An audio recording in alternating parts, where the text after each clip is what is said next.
না, আমি কাউকে বাঁচতে দেব না, সবাইকে মেরে খেয়ে নেব। শিয়ালটি ওখান থেকে চলে যায়।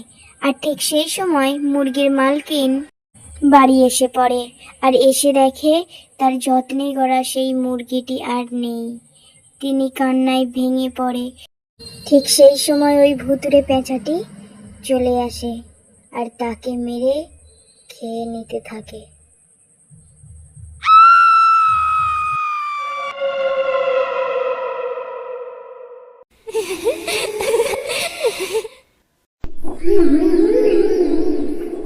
আমি বলেছি না, কাউকে রাখবো না। আজকে এই অমাবস্যার রাতে বেশিক্ষণ বাইরে